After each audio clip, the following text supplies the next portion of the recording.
Hi everyone. My name's Dr. Toni Pikoos, and I'm a clinical psychologist based in Melbourne, Australia. And I am so thrilled to be giving this presentation to you for the BDD Foundation on body dysmorphic disorder and cosmetic procedures. Now, this can be a complicated topic to talk about, and it can be a sensitive topic. And in attendance at this webinar, we might have a mix of different people here. We might have professionals who work in the mental health space or potentially the cosmetic space. We probably have some people with lived experience of BDD, or maybe you're someone who's supporting a loved one with BDD. So before we kick things off on this topic, I want to begin just with some general housekeeping. The first thing is, I want to stress that what we talk about today is a judgment-free zone. I'm going to be presenting the evidence around BDD and cosmetic procedures, and as much as possible, I've tried to do that in a balanced way. So if you are someone who's previously had a cosmetic procedure or you're thinking about one in future, there's no judgment here. This is a safe space to explore the topic. The next thing is, I really want you to take care of yourself. If at any stage you're watching the webinar and you find any of the content distressing, please step away and take a break if you need to. And finally, further support. At the end of the webinar, I've provided some resources, but if you're needing any support after today's session, please contact the BDD Foundation, or feel free to reach out to your GP or your mental health professional if you've already got a team in place to talk through some of the content that we might have discussed. Of course, if at any stage you're in crisis or you're feeling unsafe, please contact your local emergency services. And what we're speaking about is general in nature, so it's not a substitute for personalized medical advice. So if you are someone who's thinking about cosmetic procedures, I would really recommend that you speak to your health team to determine if it's right for you. And of course, the views that I'm sharing are my own and based on the research and not necessarily the BDD Foundation's. So what are we going to talk about today? First, I'm going to start off just with some definitions of the different types of cosmetic procedures you might come across. And then I'm going to delve deeper into the link between BDD and cosmetic procedures. We're going to talk about cosmetic treatment outcomes, both in general and also what we know about how they affect people with body dysmorphic disorder. I'll touch on some of the global regulations in aesthetics, some which relate to mental health and BDD. And then finally, getting towards the end of the session, I'm going to talk more about strategies to help around decision making for cosmetic procedures, but also some tools to take care of yourself if this is an area that you find you're thinking a lot about. So to kick off with some definitions of terms that you might hear me using today, the first is cosmetic surgery. So when we talk about a cosmetic procedure, it's any procedure which is done for the purpose of achieving what the patient perceives as a more desirable appearance. So usually with cosmetic treatments, there isn't a medical need or a reconstructive need to do the procedure, but it's purely elective or by choice, with the goal, I guess, of enhancing appearance or a person's perception of their appearance. And so when we talk about cosmetic surgery, that's any procedure which involves cutting beneath the skin, usually under an anesthetic. And so common types of cosmetic surgeries that you might come across are things like a breast augmentation or breast implants or breast reduction or rhinoplasty surgery, which is like a nose job. Then we also have non-surgical cosmetic procedures, and non-surgical procedures generally don't involve cutting beneath the skin, but they might involve piercing the skin in some way. So that most commonly are things like botulinum toxin or dermal filler injections. So things that might be used to soften the appearance of wrinkles or add fullness. And also our laser treatments, like laser skin treatments and laser hair removal, would also fall under that category. And we know that cosmetic procedures over the last several years have continued to become more and more popular, more and more accessible, and there's a lot more media and social media around them. And as a result, we see a lot of people in our community increasing their interest in getting cosmetic treatments. But we know that the story looks a little bit different for people who experience body dysmorphic disorder. So I'm going to delve into that in a moment. But first, one of the main reasons why people seek out cosmetic procedures, the first most common reason is usually to enhance their aesthetic appearance because they feel that this procedure might help them to look more attractive in some way or address something that they feel insecure about. But the second most common reason is that people hope that these treatments or these surgeries or procedures will improve their psychological well-being. And this is a claim that you will often come across in advertising. You'll see lots of advertising around cosmetic procedures that talk about improving self-esteem, improving body image, improving confidence. And so this raises the question, well, what does the research show? Do cosmetic procedures actually improve psychological well-being? And the data is very mixed. We do see that there are some research studies that show improvements in things like body image and body dysmorphia symptoms, although I will make a really important note there that in pretty much all of these research studies, people who had a diagnosis of BDD were excluded from the study originally. So we don't actually know if it improves BDD directly in these papers. So we do see mixed results. In some papers, we see improvements in body image. In some papers, we see improvements in self-esteem, sometimes depression and anxiety improving. But then similarly, in each of those areas, we also have papers that show that body image actually didn't change after a cosmetic procedure, or depression didn't change meaningfully. The only area where there has been consistently documented improvements is in the domain of self-esteem, and that was only up to 6 months. We don't actually know beyond 6 months if self-esteem has continued to show an improvement. The one area that didn't show any improvement in the research studies was social functioning.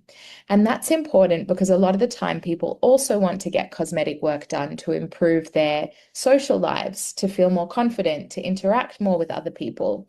And the research shows that that doesn't always change up to 12 months after the surgery. People don't necessarily experience any change in their social functioning. Now, a lot of this research is also quite poor quality, which means that even though we have this data, it's still not the best evidence, I guess. There's still so much that we really don't know about the impact of cosmetic procedures on psychological well-being. So in this particular review paper, which came out in 2025, they concluded that there was no reliable, high-quality evidence that cosmetic procedures can lead to long-term improvements in psychological well-being. So that's really important to keep in mind when you might be exposed to a lot of marketing campaigns or stories from influencers and people on social media or celebrities talking about how they felt so much better after getting a procedure or surgery, that we need to maybe temper that and take a step back and say, hey, the evidence doesn't actually always support that these changes happen. There is also research that looks at a range of different psychological challenges that can happen for people after cosmetic procedures. And again, this research isn't the best quality. So I mentioned before, I still think there's a lot that we really don't know about BDD and body image and cosmetic procedures. What we do know from the existing research is that, like I just mentioned, that there aren't any reliable long-term improvements in mental health or body image. So even though we might see some short-term improvements, maybe up to 6 months after the procedure, when those follow-up periods extended beyond that into a year or longer, those results really got a lot weaker. So we don't actually know that it makes a difference for long. The other thing that I see happen quite commonly in the patients that I work with, or the individuals that I work with, which I didn't actually mention before what my background is. So I am a clinical psychologist and I work a lot with people with body dysmorphic disorder. But also, as well as that, I did my PhD looking at the interaction between BDD and cosmetic procedures. And since finishing my PhD, I founded an organization called ReadyMind, where we focus on supporting individuals before or during or after a cosmetic procedure to help ensure that it's something that's in their best interests, that they have support with decision making and determining if it's actually right for them. And if they are going to go ahead with a surgery or procedure, that they've got some support along the way to help them get better outcomes. So, in a lot of the clients that I see, when people do seek out cosmetic procedures, we find that what it triggers is afterwards, there's this increase in appearance monitoring. People are really interested to see, well, how has my appearance changed or improved, or is the swelling going down? And as a result, they spend a lot more time looking at themselves in the mirror or taking photos of themselves.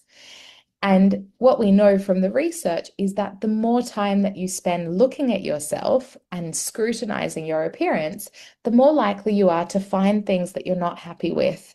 And that can then lead to more appearance concerns or dissatisfaction. The other psychological thing that's come up a bit in the research is what we call perception drift.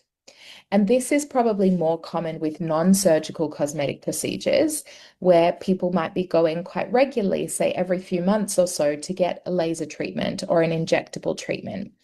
And what they find is that the first time they get it done, they usually notice quite a big difference in their appearance.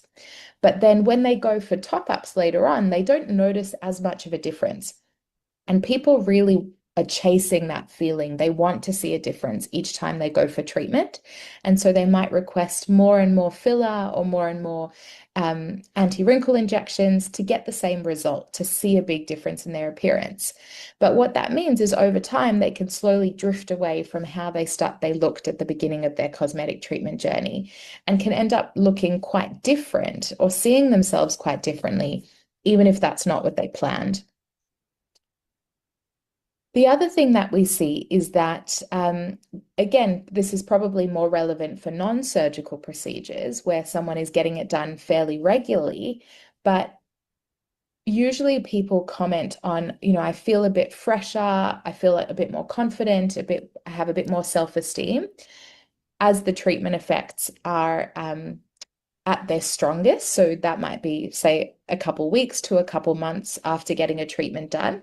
But then as the effects wear off and they start to notice maybe a little bit more movement in their face or the filler doesn't look as full anymore, people can feel quite emotionally vulnerable again.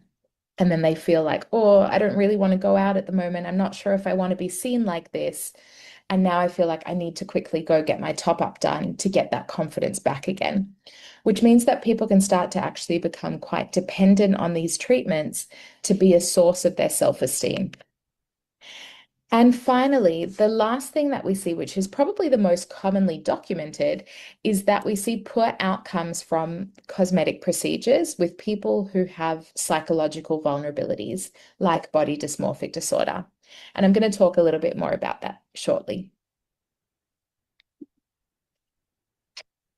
So in today's webinar, I'm not going to go into a lot of detail about what BDD is, as I imagine the audience here is quite familiar with it. But just obviously a few key points of why cosmetic procedures are really relevant for BDD is that, BDD is associated with this distorted perception often of how the person sees themselves. So on the slide is an AI generated example of what it might be like for someone experiencing BDD, where we look at her and, nothing's really standing out to me as unusual. She looks very symmetrical and balanced, nothing's jumping out. But when she sees herself, she's seeing much harsher features and she feels like she looks angry or unapproachable. And what that means is because there's that distorted perception, if she were to try to get a cosmetic procedure to fix the way that she sees herself, the cosmetic practitioner would have a really challenging time of doing that because she's seeing something quite different to what they might see looking at her. And because BDD is often associated with this preoccupation with perceived flaws, And sometimes we know that up to two-thirds of people with BDD might have poor insight at times, which means there might be periods of the illness where you strongly feel that this is a physical problem. It's not a psychological problem. So a lot of the time, people with BDD experience thoughts like, I don't have BDD, I'm just ugly. Maybe other people have BDD, but not me. I actually have this physical problem. And so when you're feeling that way, what can happen is people then seek out a physical solution. If it's a physical problem, it's got a physical solution. And so around 76% of people with BDD have actually considered a cosmetic procedure for that reason, because they're looking for a way to fix the distress that they're feeling about themselves.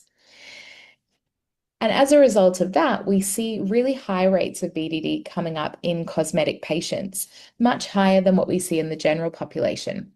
So in the general population, we know it's about 3% of people experiencing BDD, but in cosmetic settings, that goes up all the way from 9 to about 25%. So almost 1 in 4 patients might actually exhibit signs of BDD. Now, the other thing that's really important is we also know from the research, from clinical experience, that it can take a really long time for someone to start experiencing symptoms of BDD to when they actually get their BDD diagnosis. And there are lots of reasons for that. Some of that is under recognition in society, that our health professionals don't know enough about BDD, and therefore you might get misdiagnosed or it just doesn't get picked up. Um, the other thing, obviously, is shame, that it can be really hard to talk about the distress that you're feeling. But the other reason that we see these long delays is because part of the disorder is often seeing this as a physical problem rather than a psychological problem. A lot of the time, people with BDD will go to a cosmetic practitioner or a dermatologist or a beauty therapist long before they might think about seeking psychological support. And so we get a long delay before people are actually able to access support that might be really beneficial for them. So where do cosmetic procedures fit into the BDD cycle? So we know often with BDD that people experience this sense of wrongness, that something's not right with me or the way that I look, and that leads to feelings of shame or intense anxiety. And then we try to work out, why are we feeling this way? Why are we feeling so ashamed or anxious? There must be something wrong with me. So that leads to selective attention. And that selective attention might look like zooming in on perceived flaws, like looking in the mirror or taking photos to try to work out what it is that's making me feel this way. And usually we know with BDD that people engage in selective attention, that they zoom in on the parts of themselves that they don't like or their perceived flaws, and might filter out other information, like other parts of your appearance that do look all right, or evidence from other people that your nose doesn't look so bad or something like that. So then zooming in on that body part, like your nose, often leads to then repetitive behaviors to try to check or fix or hide or get reassurance about this part of your body. And at that repetitive behavior stage is where the cosmetic procedures often come into it. So a lot of the time people have noticed, oh my gosh, it's my nose that must be the problem here. So now I need to keep on checking it to see if it's changed, if it still looks as bad, if it's maybe gotten better. It leads to behaviors to try to fix it. So maybe some putting on makeup or trying to contour or researching cosmetic procedures to try to fix the concern. Or actually going and making appointments and getting treatments to try to fix the appearance concern. And reassurance seeking. So asking other people if they can see the problem, if it's as bad as what they think, or maybe it's better than what they think. And reassurance seeking is another thing that can often play out with health professionals, where you might feel the urge to book lots of appointments with GPs or dermatologists or cosmetic professionals to get feedback from them about your appearance and also whether you can fix it or improve it. Now, the challenge with these behaviors is that often they provide a temporary sense of relief. That when you do them, you might feel briefly better because you might feel like, great, I can do something about my concerns. I feel better because I can get a cosmetic procedure to fix it. Or I feel better because I looked in the mirror and my nose didn't look so bad for that moment. But unfortunately, what we see is that relief often wears off, and then the distress starts again, step one, and we kind of repeat the cycle. Or what can happen is, even if you do feel better for a little while, say if you've done a safety behavior or you've contoured your nose or you got a cosmetic procedure that helps people to feel a little bit better, what it does is it still reinforces the central importance of appearance, that the way that you look is really important to who you are and your identity. And we know in the treatment of BDD, one of our main goals is to kind of shift that emphasis away from appearance and to be able to see all of the other qualities and values that you have outside of that. So that's where sometimes people do get cosmetic procedures and are satisfied with the outcomes, maybe temporarily, but maybe for longer.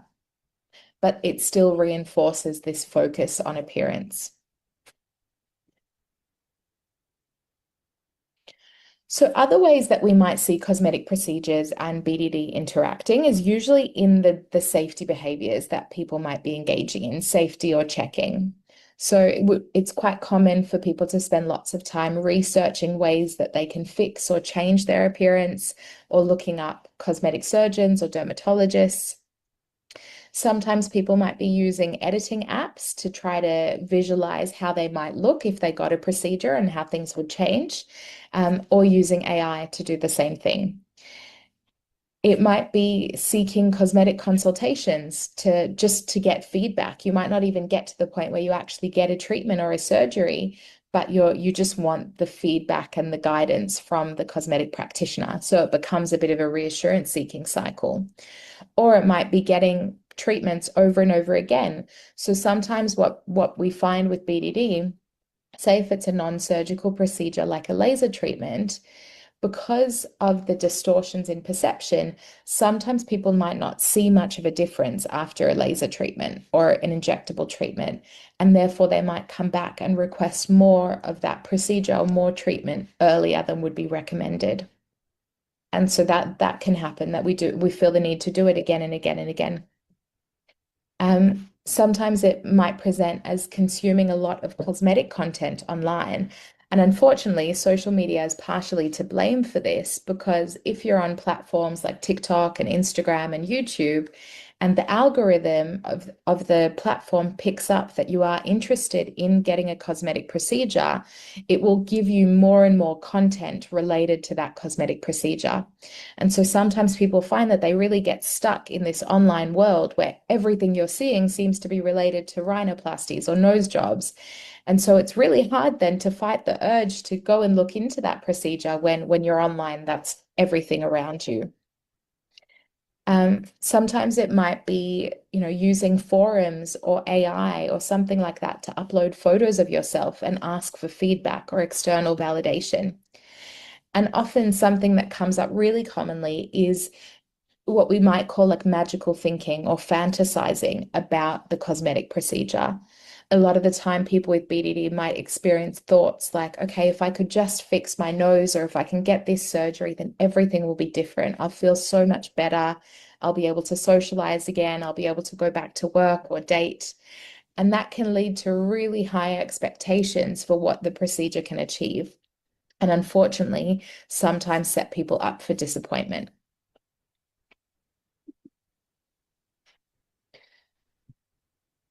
So those, I guess, are the interactions between BDD and cosmetic work. But we know that regardless of BDD, undertaking a cosmetic procedure can be quite an emotional journey. And there are often lots of different feelings and emotions that come up along the way. Typically, before someone gets a cosmetic procedure, they often feel really excited about it because they're just focused on the outcome. They're just focused on how they hope to look and feel differently afterwards. And usually in this stage, when you're feeling really excited about it, you're much less likely to hear any information about the risks or things that could go wrong or things that might not meet your expectations. So that can be a little bit of a challenging stage where people are really just focused on the positives. As the procedure gets closer, people might start to feel a bit more anxious. They might feel nervous that they might not get the results that they're hoping for, or that about the actual procedure or surgery itself, like going under anesthetic or needles or different parts of the experience that might bring about anxiety. Then, after a surgery, in the post-operative period, especially in the first couple of weeks, it's not uncommon for people to experience some negative emotions about it. Usually, after a surgery or procedure, people might be in quite a bit of pain or discomfort. They might be feeling pretty out of it. They might have been recommended to change their activities. So you might not be able to go to work or socialize or see friends, or you might be quite bruised or swollen. And all of those factors contribute often to feelings of regret. Like, what have I done? Did I really need to do this? Maybe my appearance wasn't so bad before and I could have dealt with it. Often people get frustrated that they're not healing or recovering as quickly as they would like to, and they do start to feel quite impatient. And then as time goes on, usually, a few months after a surgery or something like that, for the average person, and again, this is a typical cosmetic journey and not necessarily for someone with BDD, but there is a period where you sort of adjust to your new appearance, and over time, we begin to accept it and integrate it and make sense of it. And then what can happen, again, a common experience that happens to lots of people getting cosmetic procedures is they start to then look for what's next. So I might feel better about this one part of my body that I had treated, and now I want to fix something else or change something else. And so it can lead to this cycle of potentially getting more and more cosmetic procedures afterwards. And sometimes we see that BDD wasn't necessarily present before a surgery happened, or it wasn't obvious before a surgery happened. Sometimes I think there was definitely a predisposition towards it, someone feeling a bit sensitive about their body image, but then the surgery happens and that really triggers BDD for an individual. And so, what that might look like after surgery is when a person might have a pretty good aesthetic result, and the surgeon or the cosmetic practitioner is quite happy with the work that they've done, but you might still be experiencing persistent dissatisfaction. It still doesn't feel like it looks quite right, or it's not what you expected, or maybe you're focused on something new about it, like asymmetry. And so that dissatisfaction goes on. Often, I mentioned before, cosmetic procedures can trigger a lot of appearance monitoring. So people might engage in extensive checking behaviors or taking lots of photos of themselves and really scrutinizing to try to notice how their appearance has changed or continues to change. It can also look like requesting a revision procedure or lots of reassurance from the surgeon or the doctor that they're healing properly, that it looks how it's supposed to, or what they can do to fix it if the dissatisfaction continues. And it can involve a lot of emotional ups and downs, and usually a bit more extreme than the average, because I mentioned on the previous slide that ups and downs are actually common. They're a normal part of recovering from a cosmetic procedure. But when BDD or other mental health issues come into it, usually those ups and downs might be a bit more pronounced. So it can lead to feelings like guilt and anger and shame as well. Also, things like social withdrawal. Often people are feeling quite embarrassed or ashamed about the way that they look or the change that's happened, that they might not want to be seen, they might not want to socialize with others, and that can lead to feeling quite depressed. And in, I guess, particularly severe cases, sometimes we see after a procedure that people can feel quite hopeless or experience suicidal thoughts because they have really strong regrets for what they've done, or they're just potentially leading into the procedure. They were already feeling quite distressed about the way that they looked and were really hopeful that the surgery or procedure was going to help make them feel better. And then when it doesn't, that can be very disappointing. So, what about BDD specifically? When someone, I guess, has signs of BDD or a diagnosis of BDD before getting a cosmetic treatment, the research suggests that in up to 91% of cases, people unfortunately don't experience any change in their BDD symptoms. And I will mention on this slide for people with lived experience, sometimes these statistics can be quite shocking and potentially a little bit upsetting, particularly if you're someone who is thinking about a cosmetic procedure and is really hopeful that that's going to help the way that you've been feeling. And so I do want to flag and acknowledge that I know that these statistics can be hard to listen to.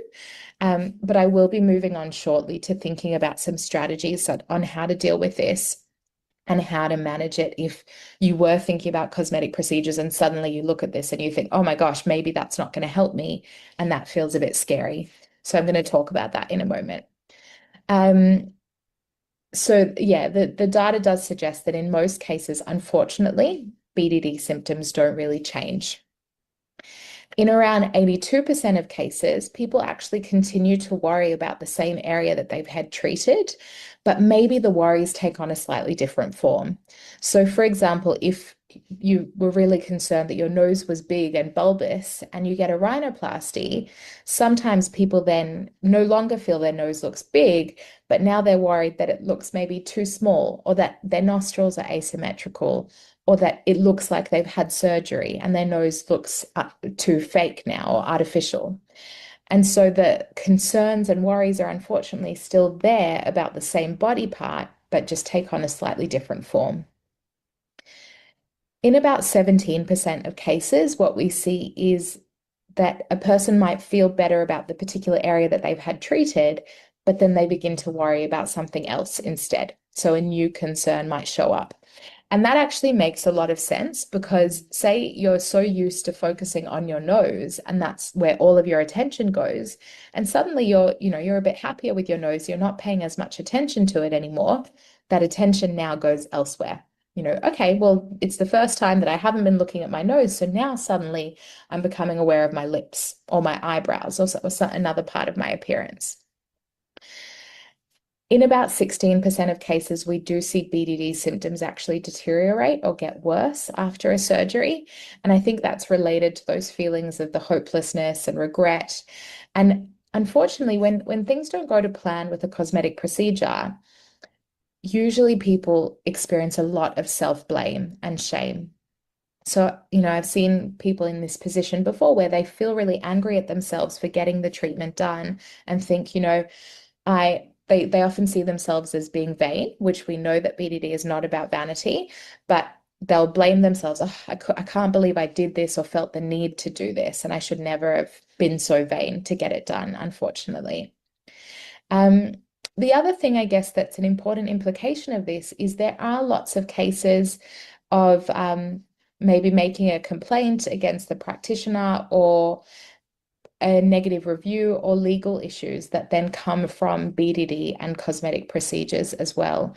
And it is a complicated area because from a legal perspective, and I won't get into this in a lot of detail, but sometimes BDD can call into question your capacity to consent to a cosmetic procedure because when the BDD is really strong and the BDD is in control, it can feel like the only answer is to get a cosmetic treatment.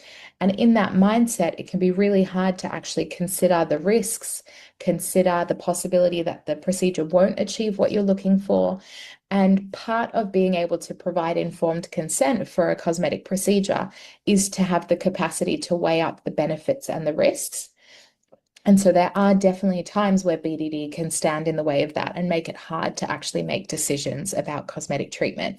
And then that does have important legal implications if a procedure goes ahead and things don't go to plan or you're dissatisfied or there's a court case, then your capacity to provide consent for the procedure might come into question. But that's a whole nother topic. And yeah, getting into the legal realms. So, why can adjusting to a cosmetic procedure be so challenging? I think one of the reasons is that our brain holds this mental map of our appearance. And we know that mental map in BDD can be quite distorted, but not even just in BDD. Like the way that we see ourselves is often quite different to the way that other people see us. We're often much more critical of our own appearance, and it changes day to day based on things like our mood and our context, like what we've been looking at online or the people that we've been spending time with. Um, and so that mental map of our appearance is changing. But usually we have this idea stored away in our brain of how we look. And after surgery, when you look in the mirror and that looks quite different, it can actually create a bit of distress or confusion where it feels like I actually don't know who that person is looking back at me. And it can take time for our brain to update after the surgery, potentially months even, before we process that new appearance and that starts to feel a little bit more normal or a bit more like yourself. So, all of this is really common and shows that there can be a lot of challenges that come up along the way when seeking a cosmetic procedure. And that's why it's a good idea to have some supports in place. Um, a little while back as well, on my social media profile on the BDD therapist, I also put out a question. Knowing I have lots of people who experience BDD who follow me, I asked the question of, what do you wish you had known before having cosmetic surgery? And I got really interesting answers coming through. Um, Similar to what the research has shared, but it's useful to hear it also from the perspective of lived experience. So people shared things like that the surgery didn't make me happy or get me the things that I thought it would. They commented on experiencing some depression in the weeks after surgery, which I mentioned before is a really common experience actually.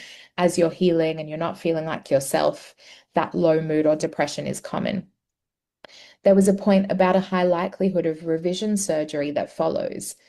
And sometimes BDD is the reason for that revision surgery because you're not feeling happy or not feeling like your expectations were met. But other times, a revision surgery might be recommended because something about the procedure didn't go to plan. And that's really important to know about when you're making decisions about cosmetic procedures, that there's a possibility that it might take more than one procedure to get a specific result. And that can end up becoming quite expensive. People also commented on other things like, fixing one issue might cause another issue that you can't anticipate because it's unpredictable. And no matter the results, the goalpost just shifts to more things. So that shows what I was talking about before, where people experience their concerns just shifting slightly, taking on a new form after the surgery. And the last point, which I think is so important, is 100% to get treatment for BDD before even considering it. And why is that important? So we know that the body image concerns and the appearance concerns in BDD are really just the tip of the iceberg. Beneath the water, there's a whole range of biopsychosocial factors that contribute to the experience of BDD. That there's some genetic factors and neurobiological factors in the way that your brain might process visual information. We know that up to 80% of people with BDD have experienced some kind of bullying or childhood trauma that has contributed to the way that they feel about themselves. Perfectionism is often a really common personality trait in BDD as well. And then that's interacting with all of the environmental pressure that we get from society and social media that often places expectations on us to look a certain way or achieve a narrow standard of beauty, um, or potentially puts pressure on us to minimize all signs of aging and things like that. So there's so much going on beneath the surface that if we're only addressing the surface with a cosmetic procedure, unfortunately, everything else that's going on at a deeper level isn't getting addressed. And that's why cosmetic procedures alone usually are not enough to treat BDD. So what can we do? We know, thankfully, that there are psychological treatment options available for BDD that are considered best practice. So, the recommendation best practice guidelines for the treatment of BDD include cognitive behavioral therapy and potentially the involvement of a SSRI medication as well. And of course, our psychological and psychiatric treatments unfortunately still need work and they're not perfect either. But the data around them from a recent systematic review showed that from psychological treatments, and that wasn't even considering medication, 73% of people will experience at least a 30% improvement in their BDD symptoms. Now, again, 30% is might not be enough. Sometimes people want more than a 30% improvement. But what we're seeing here is that most people respond to psychological treatment, particularly if it's with someone who really understands BDD and can tailor the treatment to the body dysmorphic disorder. But if we think of this statistic in contrast to the statistics I showed before about cosmetic treatment, it's quite clear that the evidence greatly supports psychological interventions for BDD over cosmetic interventions, at least as a starting point. Now, because of all this data that I've mentioned, there has been a focus in the last few years of improving regulations in cosmetic settings and regulations for cosmetic practitioners. Because people with BDD and other mental health concerns can sometimes be quite vulnerable. Unfortunately, if you imagine a time when you're feeling your worst about your appearance, if you were to end up in a cosmetic surgeon or plastic surgeon's office at that point, you might be in a place where you're really willing to accept anything that they recommend because you so badly want to feel better about yourself. And so that means, in the wrong hands, that can be quite risky territory.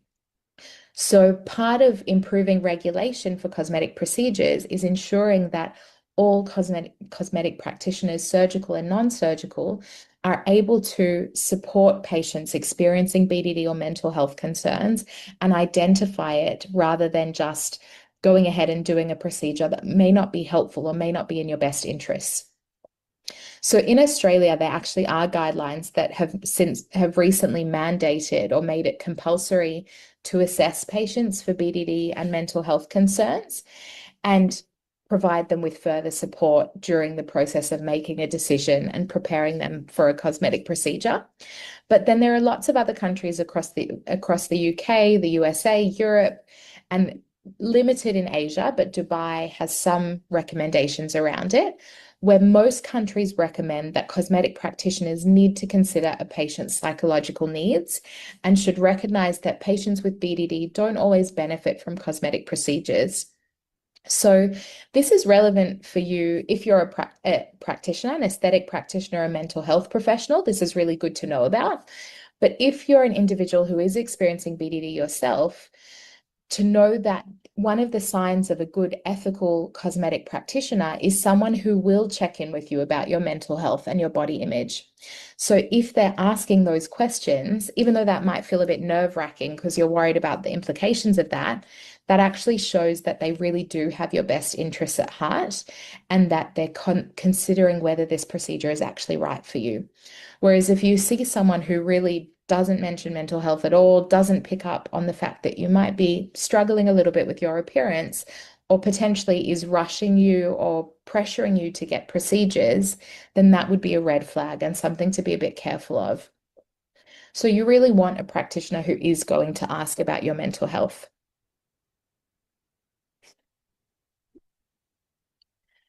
So now I'm moving on, I guess, to the part where I'm going to talk about some strategies for safer cosmetic treatment seeking. So the first thing is before getting any cosmetic work done, I think before booking the appointment to go see a dermatologist or a plastic surgeon or something like that, I would strongly recommend having a chat with your GP, preferably someone who already knows you quite well, or if you're already seeing a psychologist or a psychiatrist, to talk to them about it and discuss how you're feeling and why you want the procedure. And you can think through together as a team if this is something that's going to be helpful for you or if it's the right timing for it. Next, I would recommend noticing if you're engaging in safety behaviors like checking and reassurance seeking related to your uh, getting cosmetic procedures. And I'll talk in a moment about some strategies to manage that. Probably our best recommendation is also that you should treat BDD before getting any cosmetic intervention. So that is going to help to get the best outcomes because, as I've mentioned before, if the BDD is still really strong at the time that you're getting a cosmetic procedure, it might put you at risk of being dissatisfied or potentially having a negative outcome. So we want to make sure that you've got as much support as possible if you are going to go ahead with it. And the last thing I would really encourage is, I mentioned on the last slide that a red flag would be a practitioner who doesn't ask about mental health at all. And sometimes you might feel that if you're going to see a cosmetic doctor, you don't want them to know about your BDD because you might be scared that they'll refuse the treatment to you. But that puts everyone at risk. That puts everyone in a difficult position where if you don't share how you're feeling or if you aren't honest about your medical history or your mental health history, then you might end up receiving a procedure or a surgery that isn't safe or isn't in your best interests. So, as much as it might be hard to open up about things, I would really strongly encourage you to be as open as possible so that you and your cosmetic practitioner and your mental health professional can make decisions together about how safe and appropriate these treatments are. And of course, your autonomy is really going to be important in that process as well. But it's hard to have autonomy to make decisions about what you do and don't want when your practitioner doesn't even know that BDD is relevant, so can't give you personal information about the risks and the benefits. So I think that openness is really critical. Now, the other thing that can help in thinking about cosmetic procedures, and this is often a discussion I'll have when individuals come to see me in therapy, and it might be an idea that you've come across before, it's quite common in cognitive behavioral therapy for BDD, is that there are these two theories that are often at odds with each other. When the BDD is really strong, often people are operating in theory A, which is the problem is my appearance. The problem is my nose or my wrinkles or my jawline or something like that. And if theory A is true, if the problem is your appearance, then the solutions look like, well, I have to criticize my appearance. I have to do whatever I can to fix it or change it. I have to try cover it up so nobody sees my flaws, and I need to try to avoid situations where I might be exposed. And all of those things might make you feel a bit safer or a bit relieved in the short term, but what are the long-term costs of that? And so thinking about the long-term costs of trying to manage this problem might be quite heavy financial costs if it's paying for beauty treatments or cosmetic procedures, might be a cost to your health as well, potentially of undergoing lots of procedures to fix the problem. It could be a long-term cost as well in terms of feeling really socially isolated and missing out on things and not feeling able to connect with other people because you feel like you have to avoid them or hide yourself. So then there's the alternative approach, which is what I guess psychological therapy for BDD kind of focuses on. And it's the idea that the problem is not my appearance itself, but rather my anxiety about my appearance. And so if that's true, if that's the case, then the strategies and solutions look quite different. Instead of trying to change my appearance, my goals then are to learn how to manage this anxiety and manage this distress. It might involve reframing the unhelpful interpretations that I'm placing on my appearance.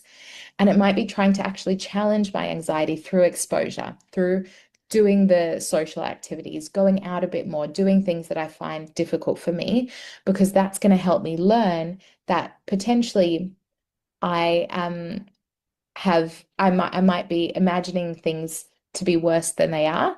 Potentially, I'll get some feedback from people if I go out and socialize that they actually enjoy spending time with me. Or if I do things that are aligned with my values, I might find that really fulfilling rather than having to hide at home. And so with theory B, the idea is that the emotional relief comes from being able to manage the anxiety and challenge yourself rather than a surface fix. And it's really natural that when people start therapy and probably at various stages of therapy, that they really sit in that theory A camp and they might dip in between theory A and theory B at different times. But the goal of therapy would be to help I guess, achieve a bit of a theory B approach, that we can reframe what the problem is and help develop some strategies to manage that anxiety and manage that distress to feel a lot better.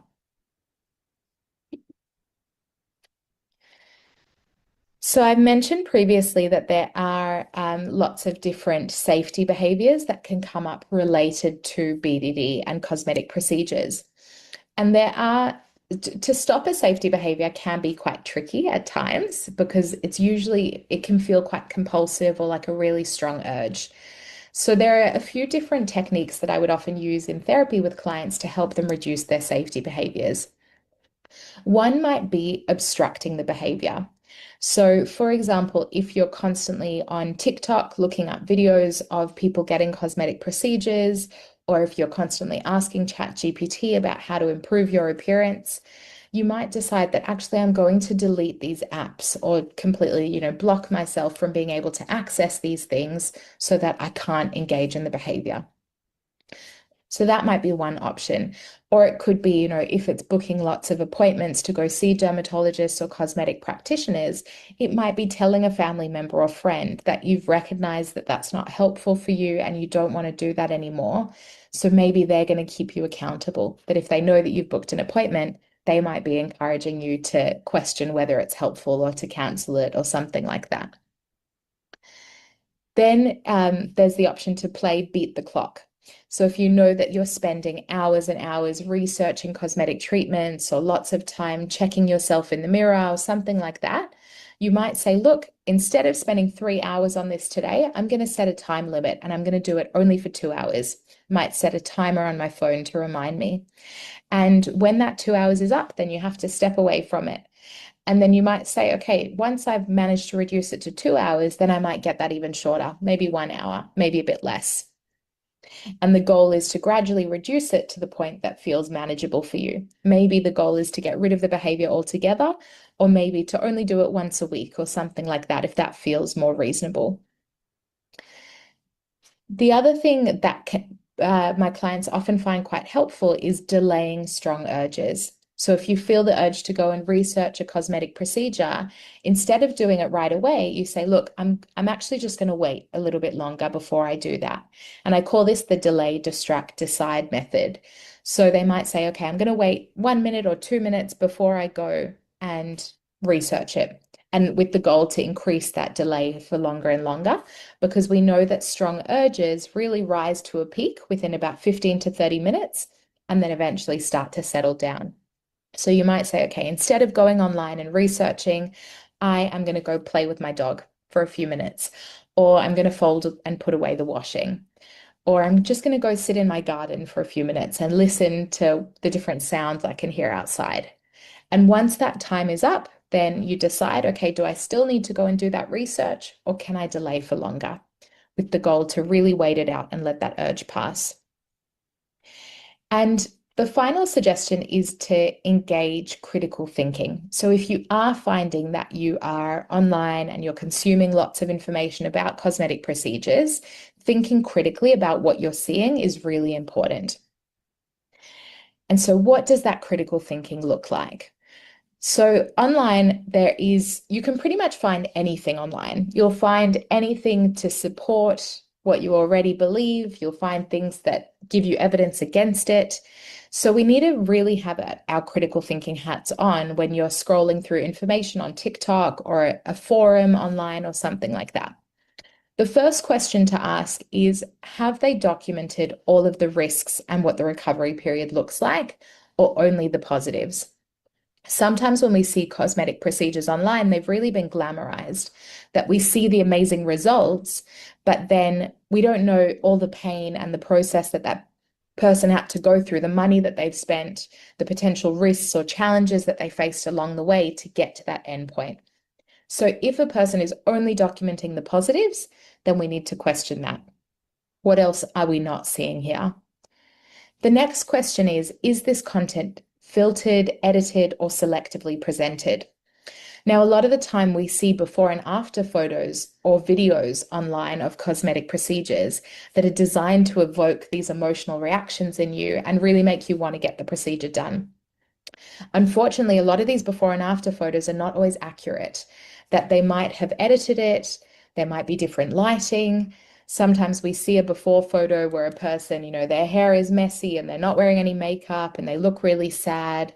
And then in the after photo, they've done their hair, they've done their makeup, they're smiling, and of course they look different. And so it's not actually just reflecting what the cosmetic procedure did. Sometimes before and after photos are positioned in a certain way to hide the scars from the procedure. They might have their hair in the way or something like that. So you're really not getting to see the full picture. So that's another area where if it's a before and after photo that's convincing you to get a procedure done, we need to be critical about that.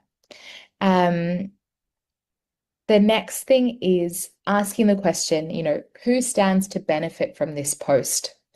If a person is showing you how amazing a cosmetic procedure is, we have to ask the question, well, are they trying to sell a procedure or a product to me? In which case, of course, they'll present it that way because they want me to buy it. Or maybe it's an influencer sharing their experiences because they were given a free treatment or a free surgery, or they want to gain followers. So we need to be critical about who's posting it and why. And the last thing is to ask, how typical is what I'm seeing? So cases that we see online on social media are often more dramatic than the norm. People will show their amazing positive results and really exaggerate those. But also sometimes we see things going wrong that are really extreme and uncommon. And so keeping in mind that what you're seeing online is maybe not a reflection of what most people experience when they're getting cosmetic procedures. And I think the important question to ask is if you're finding this information triggering, or you're finding it's making you anxious, or it's making you think that you need a cosmetic procedure when you recognize maybe it won't be helpful, then the solution might be to unfollow or hide that content so you're not as exposed to it. So, getting to the end of our session today, the key points that I want you to keep in mind are firstly, that we know from the evidence, from anecdotal evidence, and also from pretty good research evidence that BDD can impact your satisfaction with cosmetic procedures. And unfortunately, as much as the desire to get a cosmetic procedure makes sense and is really, really natural if you're struggling quite deeply with your appearance and the way that you look, the best option is usually to treat BDD before getting any cosmetic interventions. So to start off with a mental health treatment rather than a cosmetic treatment. The next thing is to be really mindful of your visual diet and the content that you're consuming online and related to cosmetic procedures, because we know that that can really shape your motivations and your desire to get cosmetic treatment. And a lot of the time, that information is not accurate. So we need to be really careful. Make sure that if you want information about cosmetic procedures, it's best to talk to your own GP, your own mental health professional, your own cosmetic practitioner to get personalized advice. And I recommended, going through your GP first, because hopefully if the GP has the knowledge that you might be experiencing BDD or you might have a vulnerability, then they can recommend someone to see who would keep that in mind, and who will be more ethical and safer in the way that they talk to you about cosmetic procedures. And that's the last point that I really want to stress, that if cosmetic interventions is something that you're thinking about, working with a team is going to be the best possible thing to support you. So incorporating mental health support alongside any cosmetic work, if you're planning on it, can lead to safer outcomes. And finally, I mentioned at the beginning, if anyone wants any extra support, there are a range of resources available. The BDD Foundation obviously has excellent resources for affected individuals and families. So I would strongly recommend going and looking at their range of different resources. ReadyMind, the organization that I founded, we have a patient hub where we have some information about mental health considerations if you're thinking about a cosmetic treatment. So that would be another place to go and look for some information. The Centre for Clinical Interventions is an Australian-based organisation that has amazing self-help resources, and they have what's called the Building Body Acceptance Workbook. And I think this is a really nice starting point if you potentially haven't had any treatment for BDD before, or you're just thinking about it, or even alongside a treatment that you're doing. this self-help workbook can be a really nice starting point. And I think might be a good thing to do before thinking about any cosmetic treatments as well.